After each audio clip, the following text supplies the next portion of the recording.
The morning mist clung to the ancient stones of Windsor Castle as Detective Inspector Sarah Matthews approached the imposing gates. Her reflection wavered in the polished brass nameplate that read Royal Protection Unit, but her mind was far from the ceremonial duties typically associated with palace security. 3 weeks had passed since King Charles III's sudden death, and the weight of what she had discovered pressed heavily on her shoulders. Sarah had served the royal family for 15 years, climbing through the ranks from a junior constable to one of the most trusted members of the protection detail. Her colleagues often joked that she knew the castle's secrets better than the stones themselves. Today, that knowledge felt more like a burden than a badge of honor. The new monarch, King William V, had ascended to the throne amid unprecedented circumstances.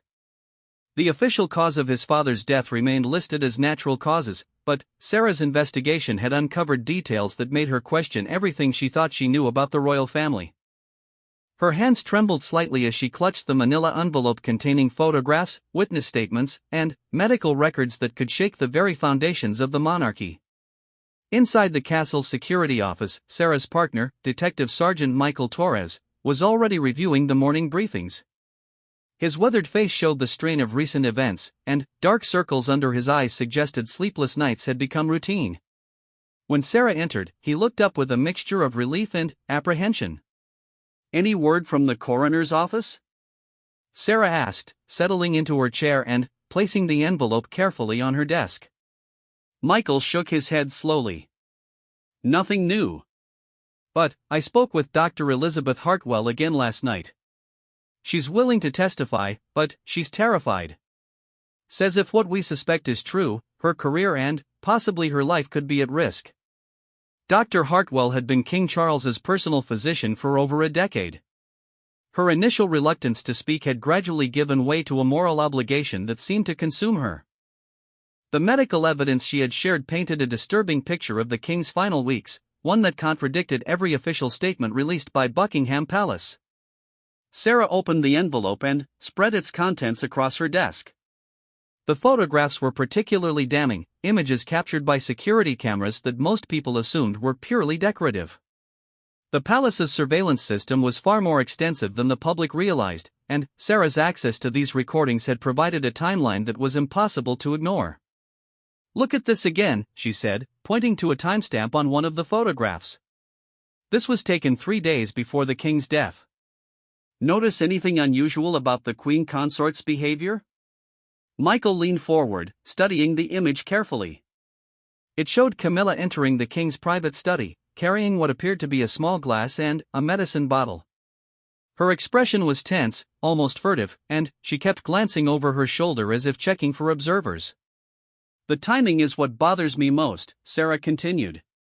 According to the medical staff, the king's condition deteriorated rapidly after this date. His symptoms changed from the manageable issues he'd been experiencing to something far more severe. The evidence had begun accumulating almost by accident. Sarah's routine security reviews had revealed inconsistencies in the timeline surrounding the king's death. Palace staff members had provided conflicting accounts of events, and several key witnesses had suddenly become unavailable for questioning. The more she investigated, the more apparent it became that someone was orchestrating a cover-up. Michael pulled out his own set of notes, pages filled with interviews and observations collected over weeks of careful investigation. "I spoke with Maria Gonzalez again yesterday. She's the night nurse who was on duty during the king's final week. She insists that someone was tampering with his medications." Maria Gonzalez had worked at the palace for 8 years, maintaining an impeccable record and earning the trust of the entire medical staff. Her observations carried significant weight, and her willingness to speak out demonstrated considerable courage. She had described finding empty vials of medication that should have been full, and discovering unfamiliar substances in the king's private bathroom. "What did she say exactly?" Sarah asked, though she had read the transcript multiple times. She found traces of a white powder on the bathroom counter, near where the king kept his evening medications. When she mentioned it to the head nurse, she was told to forget about it and focus on her regular duties. The next day, she was reassigned to a different wing of the palace. The pattern of intimidation had become increasingly obvious as their investigation progressed. Staff members who had initially been willing to discuss unusual events suddenly became silent or were transferred to different positions. The palace's human resources department cited routine staffing adjustments, but the timing was too convenient to be coincidental. Sarah's phone buzzed with an incoming message. The text was from an unlisted number: "Stop digging or face consequences. You've been warned." It was the third such message she had received in the past week, each more threatening than the last. "We're getting close to something big," she told Michael, showing him the message. "Someone is very nervous about what we might discover." The investigation had revealed a complex web of relationships and motivations within the palace walls. King Charles's relationship with Camilla had always been subject to public scrutiny, but few people understood the private tensions that had developed over the years. The king's health issues had created additional stress, and several staff members had observed heated arguments between the couple in the months leading up to his death. Dr. Hartwell's medical records painted a picture of a man whose health was declining but remained manageable with proper treatment. The king had been responding well to his medications and had shown improvement in several key areas. His sudden deterioration seemed medically inexplicable, unless external factors had been introduced. "I've been thinking about the succession question," Michael said, lowering his voice even though they were alone in the secure office. "With Charles gone and William on the throne, Camilla's position has changed dramatically. She's no longer the queen consort of a reigning monarch." Sarah nodded grimly. The political implications of their investigation extended far beyond personal relationships. The monarchy's stability depended on public confidence, and any suggestion of foul play within the royal family could trigger a constitutional crisis. Yet their duty as law enforcement officers demanded that they pursue the truth, regardless of the consequences. The evidence they had collected pointed to a deliberate and calculated attack on the king's health. The perpetrator had intimate knowledge of his medical routine and access to his private quarters. The list of people with such access was remarkably short, making their suspicions increasingly focused. Over the following days, Sarah and Michael worked methodically to build their case. They interviewed palace staff members who had observed unusual behavior, collected additional physical evidence, and consulted with medical experts who could explain the significance of their findings. Each piece of evidence strengthened their theory, but they knew that accusing a member of the royal family would require absolutely irrefutable proof. The breakthrough came when Sarah discovered additional security footage that had been overlooked in previous reviews. The cameras in the palace corridors operated on a rotation system, and some recordings were archived rather than immediately reviewed. When she accessed these files, she found clear evidence of Camilla's activities during the critical period leading up to the king's death. The footage showed her making multiple trips to the king's quarters during times when she was not expected to be there. Her behavior was consistent with someone who was trying to avoid detection, and she carried various items that were not clearly visible but suggested a deliberate mission. "This changes everything," Michael said as they reviewed the footage together. "We now have visual evidence of opportunity and suspicious behavior. Combined with the medical evidence and witness statements, we have a strong foundation for our case." Sarah felt a mixture of excitement and dread. They were approaching the point where they would need to present their findings to higher authorities, but they both understood the magnitude of what they were proposing. Accusing the queen consort of regicide was unprecedented in modern British history. "We need to be absolutely certain before we move forward," she said. "Once we make this accusation, there's no turning back. Our careers, our lives, everything will change." The weight of their discovery seemed to fill the small office as they contemplated the next steps. They had uncovered what appeared to be one of the most shocking crimes in royal history, but proving it in a court of law would require navigating complex legal and political challenges. As the sun set over Windsor Castle, Sarah and Michael continued their review of the evidence, knowing that their investigation was about to enter its most dangerous phase. The palace walls that had protected British monarchs for centuries now seemed to harbor secrets that could destroy the very institution they were sworn to defend. The evening brought new revelations as additional witnesses came forward, encouraged by discreet inquiries from the investigation team. Each testimony added another layer to their understanding of the events surrounding King Charles's death, and the picture that emerged was more disturbing than they had initially imagined. Their work was far from over, but Sarah and Michael knew they had crossed a threshold from which there would be no return. The evidence was mounting, and soon they would have to decide whether to pursue justice regardless of the consequences, or protect the monarchy by allowing a potential crime to go unpunished. The choice would define not only their careers but also the future of the British royal family. As they prepared to leave the office for the evening, both detectives understood that they were standing at the edge of history, holding secrets that could reshape the nation's understanding of its most sacred institution. The morning briefing at Scotland Yard was unlike any Sarah Matthews had ever attended. Commissioner Rebecca Walsh sat at the head of the polished conference table, her expression grave as she reviewed the preliminary report that Sarah and Michael had submitted. The room's tension was palpable, with senior detectives and legal advisors exchanging worried glances as they processed the implications of the investigation. Detective Inspector Matthews, Commissioner Walsh began, her voice carefully controlled, "I want you to walk us through your findings once more. Leave nothing out, no matter how minor it might seem." Sarah stood, her hands steady despite the magnitude of what she was about to reveal. 3 weeks of intensive investigation had led to this moment, and she knew that every word she spoke would be scrutinized by some of the most powerful people in British law enforcement. "Our investigation began with routine security reviews following King Charles III's death," she said, activating the presentation screen. What started as standard protocol quickly revealed inconsistencies that demanded further examination. The first slide showed a timeline of events during the king's final month. Red markers indicated dates when unusual activities had been observed, creating a pattern that was impossible to ignore. The frequency of these incidents had increased dramatically in the days immediately preceding his death. "We identified several key areas of concern," Sarah continued. "First, irregularities in the king's medical treatment that coincided with a rapid deterioration in his condition. Second, suspicious behavior by individuals with access to his private quarters. Third, witness testimony suggesting deliberate tampering with medications." Deputy Commissioner James Harrison leaned forward, his expression skeptical. "Detective Inspector, these are extraordinarily serious allegations. Are you absolutely certain that your evidence supports such dramatic conclusions?" Michael Torres stood to join his partner, carrying a thick folder containing their most compelling evidence. "Sir, we've conducted over 40 interviews, analyzed hundreds of hours of security footage, and consulted with independent medical experts. The pattern is consistent and damning."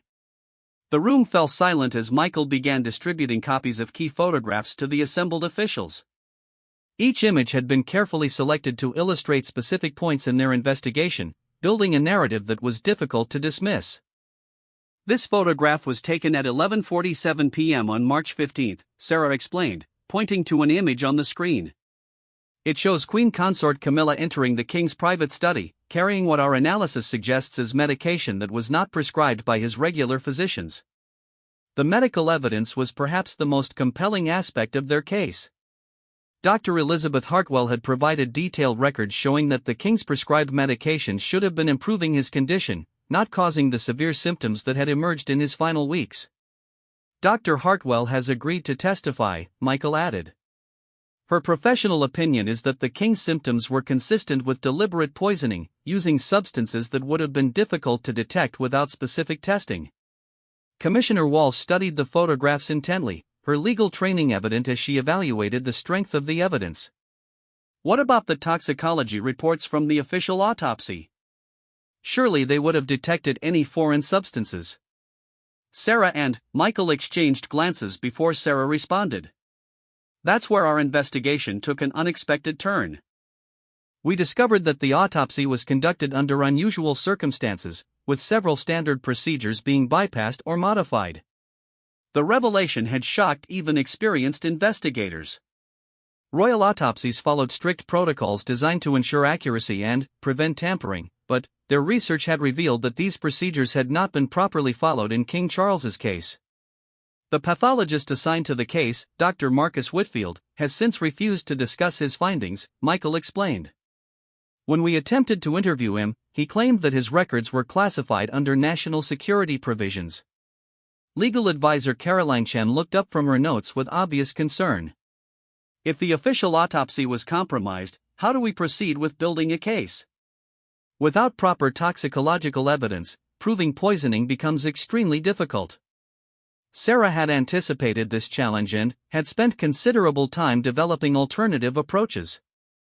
We've identified several witnesses who can testify to observing the preparation and administration of unauthorized medications. Additionally, we have security footage showing the disposal of containers that should have contained the king's regular prescriptions. The investigation had revealed that palace security was far more extensive than most people realized. Cameras monitored virtually every corridor and room, creating a comprehensive record of activities throughout the royal residence. Sarah's access to this system had provided crucial evidence that would have been impossible to obtain through traditional investigative methods. "Here's what we believe happened," Sarah said, advancing to the next slide.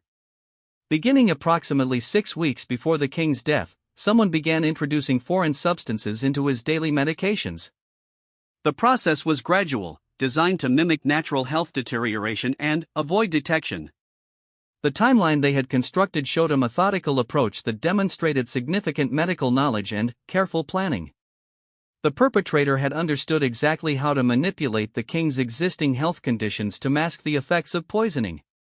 The motivation appears to be related to recent changes in royal succession planning, Michael continued. Our research indicates that King Charles had been considering modifications to traditional protocols that would have significantly affected the Queen Consort's future status. This aspect of their investigation had required delicate handling, as it involved sensitive political considerations that extended beyond criminal matters. However, understanding the motive was crucial for building a complete case against Camilla.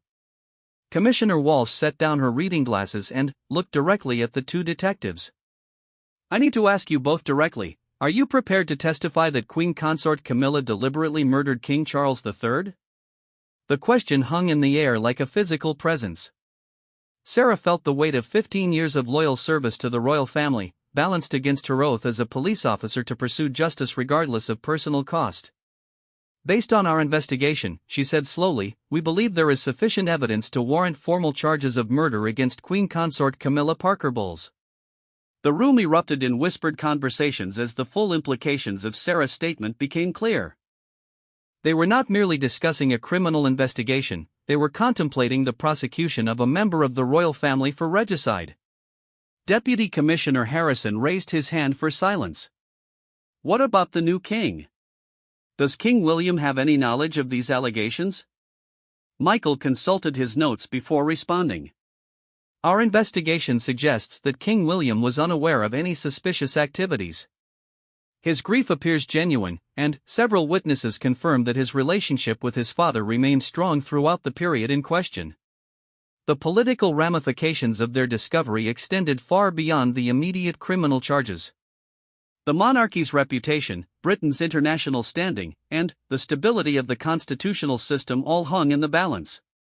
We need to consider the security implications," added Chief Inspector David Morrison, who had been silent throughout most of the briefing. "If we proceed with formal charges, we'll need to ensure that all witnesses are protected and that evidence is secured against potential interference." Sarah nodded grimly.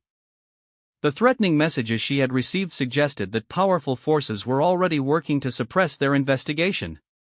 Moving forward would require extraordinary security measures and careful coordination with multiple agencies. "I've prepared a preliminary arrest strategy," she said, distributing another set of documents. "Given the high-profile nature of the suspect, we'll need to coordinate with the Palace Guard, the Royal Protection Detail, and, potentially MI5. The arrest of a Queen Consort would be unprecedented in modern British history. The legal procedures alone would require careful research, as traditional protocols had never anticipated such circumstances." Commissioner Walsh stood, signaling the end of the formal briefing. "I need 24 hours to consult with the Attorney General and the Prime Minister. This decision is too significant for our department to make independently." As the meeting disbanded, Sarah and Michael found themselves alone in the conference room, surrounded by the evidence they had so carefully assembled. The weight of what they had accomplished was beginning to sink in, along with the realization of how dramatically their lives were about to change. "Do you think they'll let us proceed?" Michael asked, gathering the scattered photographs and documents. Sarah stared out the window at the London skyline, where Big Ben's clock tower stood as a symbol of British stability and tradition. "I think they have to," she said. "We've built a case that can't be ignored. If they suppress this investigation, they become accomplices to murder." The ethical dimensions of their situation were as complex as the legal ones. They had sworn oaths to both protect the royal family and uphold the law, and these duties now seemed irreconcilably opposed. Over the next several hours, Sarah and Michael worked to strengthen their case, knowing that they might have only one opportunity to present their findings before political considerations overwhelmed their evidence. They contacted additional witnesses, secured backup copies of crucial documents, and prepared for the possibility that their investigation might be terminated. As evening approached, Sarah received a call from Commissioner Walsh. The brief conversation confirmed what she had expected: their case would move forward, but under circumstances more controlled and scrutinized than any investigation in British police history. "We're making history," Michael said as they prepared to leave Scotland Yard for what might be their final night before the arrest. Sarah nodded, but her satisfaction was tempered by apprehension. They had uncovered what appeared to be regicide, but proving it in court would require navigating legal and political challenges that no detective had ever faced. The evidence was strong, but the defendant was one of the most protected and influential people in Britain. As they walked into the London evening, both detectives understood that their investigation was about to enter its most dangerous and unpredictable phase. Tomorrow, they would attempt to arrest a queen consort for murder. The success or failure of their mission would determine not only the course of justice but also the future of the British monarchy itself. The grey dawn over London carried an unusual chill as Detective Inspector Sarah Matthews made her final preparations for the most significant arrest of her career. In the secure briefing room at Scotland Yard, 23 carefully selected officers reviewed their assignments with the gravity befitting a mission that would reshape British history. Commissioner Walsh had worked through the night with government officials, legal experts, and security advisors to develop protocols for an arrest that had no precedent in modern law enforcement. The Prime Minister himself had authorized the operation, recognizing that the evidence could not be ignored regardless of its political implications. "Remember," Sarah addressed the assembled team, "we are conducting a murder investigation. The suspect's status does not change our professional obligations or legal procedures. However, we must be prepared for unprecedented challenges and potential resistance." The arrest warrant for Queen Consort Camilla Parker Bowles had been signed by a High Court judge after an emergency hearing conducted in absolute secrecy. Legal scholars had spent hours researching historical precedents, finding guidance in centuries-old cases involving nobility and treason. Michael Torres distributed photographs and identification materials to the tactical team leaders. "The suspect is currently in residence at Clarence House. Our intelligence suggests she follows a routine schedule, which should allow us to execute the arrest with minimal disruption and maximum security. The operation required coordination with multiple agencies that rarely worked together on criminal matters. Palace security, the Metropolitan Police, and specialized protection units would need to function as a unified force while managing their conflicting loyalties to the Crown and the law." Detective Chief Inspector James Russell, who would lead the tactical component, studied the building plans for Clarence House with obvious concern. "The challenge isn't gaining access," he said.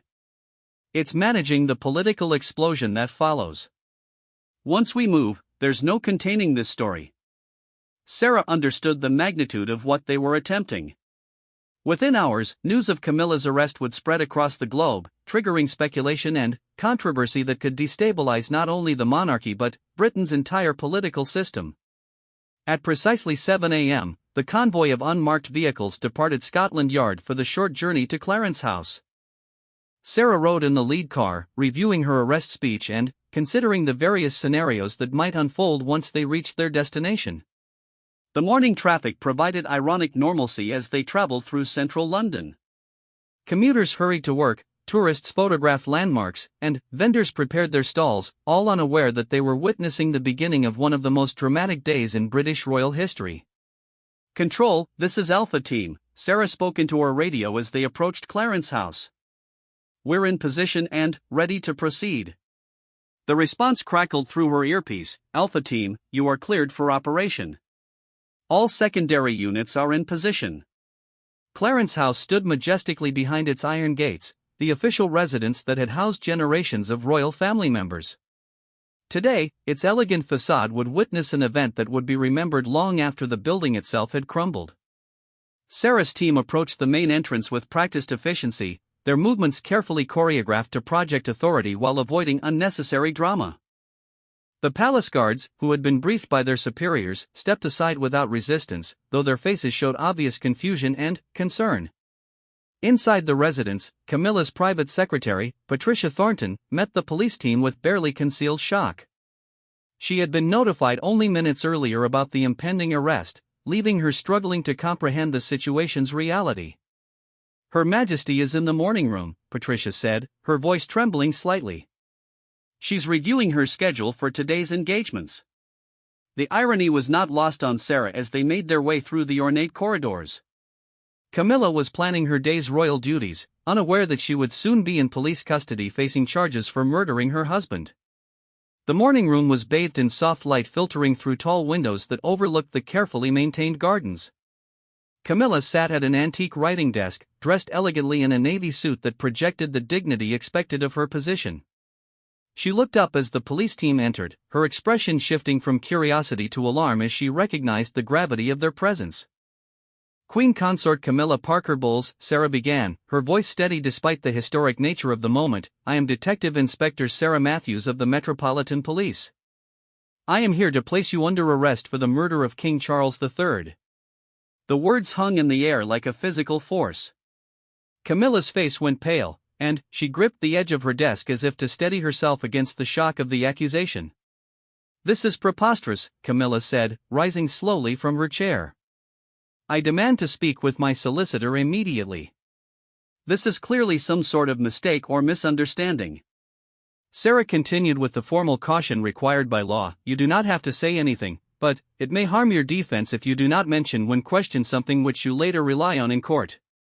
Anything you do say may be given in evidence." The arrest procedure proceeded with surreal formality as Camilla was informed of her rights and the charges against her. Her shock gradually gave way to indignation, and she began demanding explanations for what she characterized as an outrageous persecution. "I have served this country with dignity and loyalty," she declared as Detective Constable Jennifer Walsh prepared the handcuffs. "These accusations are not only false but represent an attack on the institution of monarchy itself." Sarah had anticipated such protests and remained focused on following proper procedures. "Ma'am, you will have full access to legal representation and the opportunity to respond to all charges through the proper legal channels." The handcuffs were applied with as much dignity as possible, but the sight of a queen consort being restrained by police officers created a surreal moment that would be seared into the memory of everyone present. As they prepared to escort Camilla from Clarence House, Michael received an urgent message on his radio. "Sir, we have media vehicles approaching the perimeter. Word of the operation appears to have leaked." The security implications were immediately apparent. Sarah had hoped for several hours of relative secrecy to process the arrest and begin interrogation before news broke to the public. "We need to move quickly," she told her team. "Once the media realizes what's happening, this situation becomes exponentially more complicated." The journey from Clarence House to the secure facility where Camilla would be held required navigating through increasingly crowded streets as word of the arrest spread through various channels. Camera crews and reporters seemed to materialize from nowhere, creating a gauntlet of media attention that transformed the police operation into a global spectacle. Inside the transport vehicle, Camilla maintained her composure despite the extraordinary circumstances. She had spent decades in the public eye and understood the importance of projecting dignity even under the most challenging conditions. "This persecution will not stand," she said quietly to Sarah. "There are forces at work here that you don't understand. The truth will emerge, and, when it does, those responsible for this travesty will be held accountable." Sarah studied Camilla's demeanor, looking for signs of guilt or innocence in her responses to the arrest. Her years of experience had taught her to read suspects carefully, but Camilla's royal training made such analysis particularly challenging. Upon arrival at the secure custody facility, Camilla was processed according to standard procedures, though accommodation was made for her unique status. She was housed in a private cell and provided with enhanced security measures to ensure her safety and prevent any attempts at interference. The booking process required careful documentation, as the arrest of a queen consort created legal precedents that would be studied for generations. Every detail needed to be recorded with absolute accuracy to ensure the integrity of the prosecution. During the initial interview, Camilla maintained her innocence while expressing outrage at the investigation's conduct. She denied any involvement in her husband's death and characterized the charges as politically motivated persecution. Charles died of natural causes, she insisted during questioning. His health had been declining for months, and his physicians can confirm that his death was not unexpected. Sarah presented some of the evidence they had collected, watching Camilla's reactions carefully for any tells that might reveal guilt or deception. "We have security footage showing you in areas where you were not supposed to be," Sarah explained. "We have witness testimony about unusual medications and suspicious behavior. How do you explain these discrepancies?" Camilla's responses were measured and defensive, consistent with someone who had either been falsely accused or was maintaining careful control over her statements. She acknowledged being in various parts of the palace but provided innocent explanations for her presence. The interview continued for several hours, with Camilla's solicitor arriving to provide legal counsel and ensure that proper procedures were followed. The legal team's arrival marked the beginning of what would undoubtedly be one of the most complex and highly scrutinized prosecutions in British legal history. As news of the arrest spread globally, reaction was swift and dramatic. The British pound fell on international markets, emergency sessions were called in Parliament, and royal supporters gathered outside Buckingham Palace to express their shock and disbelief. King William V issued a brief statement expressing his confidence in the legal system while requesting privacy for the family during this difficult time. His measured response reflected the delicate balance he needed to maintain between supporting the investigation and protecting the monarchy's reputation. By evening, Sarah and Michael found themselves at the center of an international media storm.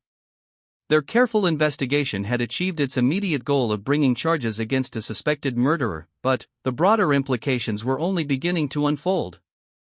The evidence they had collected would now be scrutinized by some of the finest legal minds in Britain as both prosecution and defense prepared for a trial that would captivate the world's attention. The arrest was complete, but their work was far from finished. As Sarah reviewed the day's events, she realized that they had crossed a threshold from which there would be no return. The investigation that had begun with routine security checks had evolved into a constitutional crisis that would test the very foundations of British society.